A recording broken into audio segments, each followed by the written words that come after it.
Assalamualaikum warahmatullahi wabarakatuh.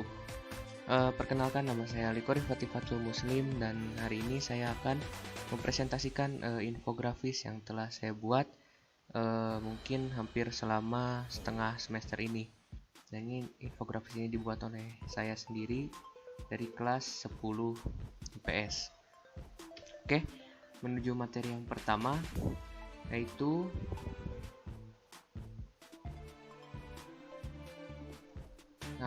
ada materi tentang geografi. Geografi ini di selama setengah semester ini membahas tentang litosfer. Litosfer adalah lapisan terluar bumi. Litosfer bergerak secara dinamis dan teratur dan bisa menyebabkan bencana seperti berikut. Yang pertama itu ada gunung api meletus.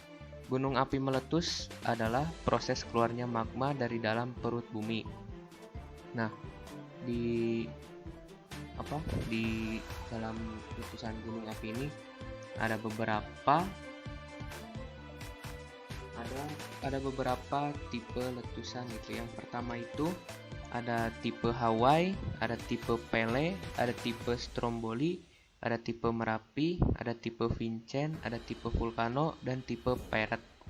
Nah, salah satu gunung di Indonesia ini ternyata memiliki salah satu tipe yang sudah tadi disebutkan, yaitu ada Gunung Merapi dengan tipe Merapi. Lalu ada gempa bumi. Gempa bumi adalah bencana alam yang disebabkan oleh pergerakan lempeng. Nah, di dalam gempa bumi ini dibagi menjadi dua, yaitu ada gempa tektonik dan ada gempa vulkanik. Gempa tektonik adalah gempa yang disebabkan oleh pergerakan dua lempeng yang saling bertabrakan atau saling bergerak bersamaan gitu. Jadi menyebabkan getaran yang kuat. Lalu jika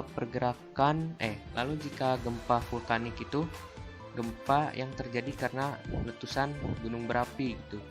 Jadi saat magmanya keluar terus gunungnya erupsi itu bisa menyebabkan gempa getaran gitu. Lalu yang ketiga itu ada tanah longsor. Tanah longsor yaitu bergeraknya tanah sebagai akibat dari adanya kelemahan tanah dan batuan yang mencengkram tanah di bawahnya. Nah, tanah longsor ini bisa terjadi karena ada gempa atau hujan terus-menerus di suatu daerah pegunungan jika kurangnya resapan air gitu, dan tanah longsor itu bisa terjadi di sana. Lalu yang kedua ini ada bahasa Indonesia. Di bahasa Indonesia ini saya membuat puisi mengenai keadaan sosial, dan puisinya sebagai berikut. Lalu di materi selanjutnya ada bahasa Inggris mengenai recount text.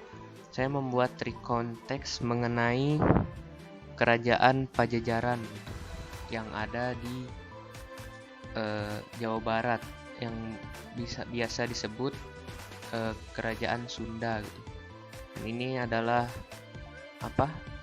recount text-nya. Kurang lebih ini ada 250 kata lebih. Lalu di sebelah kanannya ada sejarah Indonesia. Nah, di sejarah Indonesia ini saya juga membahas tentang kerajaan Pajajaran di bagian agamanya. Kerajaan Pajajaran atau yang dikenal sebagai Kerajaan Sunda dimulai pada tahun 1130 Masehi dan berakhir di tahun 1570 Masehi. Kerajaan ini bukanlah kerajaan kecil dan lemah.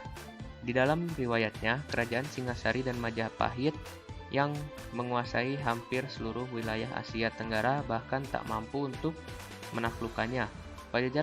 Kerajaan Pajajaran adalah kerajaan Hindu di Tatar Pasundan yang didirikan oleh orang-orang dari etnis Sunda. Nah, jadi di kerajaan Pajajaran ini dipimpin oleh suatu raja yang bernama Raja Prabu Siliwangi yang beragama Hindu. Walaupun beragama Hindu, ada juga beberapa tokoh kerajaan yang beragama Islam, termasuk anaknya dan istrinya. Oke, lalu di materi selanjutnya ada mengenai ekonomi. Nah, dalam ekonomi ini saya memilih produk pegadaian syariah. Nah, saya ini mengambil dari PT Pegadaian Persero. Nah, produk pegadaian syariah atau rahan, gadai syariah tidak berbeda dengan pegadaian konvensional dari keduanya sama-sama menahan benda dari peminjam untuk dijadikan jaminan atas uang yang dimilikinya. Yang membedakan adalah produk ini menerapkan sistem syariah, jadi tidak ada bunga dalam produk ini dan digantikan oleh sewa tempat. Manfaatnya, tersedia dana dengan prosedur yang relatif lebih sederhana dan mampu dan dalam waktu yang lebih cepat dibandingkan dengan pembiayaan kredit perbankan. Lalu yang kedua, penaksiran nilai barang bergerak secara profesional.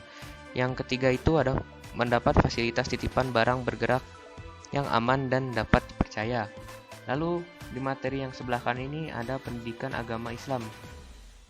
Teori masuknya Islam ke Indonesia. Ini adalah beberapa cara Islam berkembang di Indonesia. Yang pertama itu dari dakwah. Sebagian pendatang Muslim di Indonesia memiliki tujuan dan niat untuk berdakwah. Hal ini menjadi salah satu cara mudah masuknya Islam ke Indonesia. Dakwah ini dilakukan oleh para santri dan keturunan pedagang Islam. Lalu yang kedua dari perdagangan.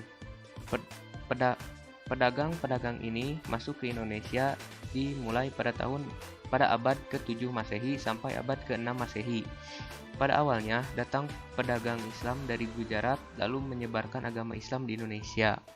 Lalu yang ketiga dari perkawinan. Perkawinan juga menjadi salah satu cara agama Islam berkembang di Indonesia.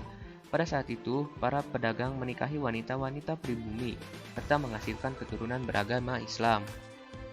Nah, jadi masuknya itu pertamanya itu dari para pedagang yang menikahi istri kemudian keturunannya berdakwah gitu.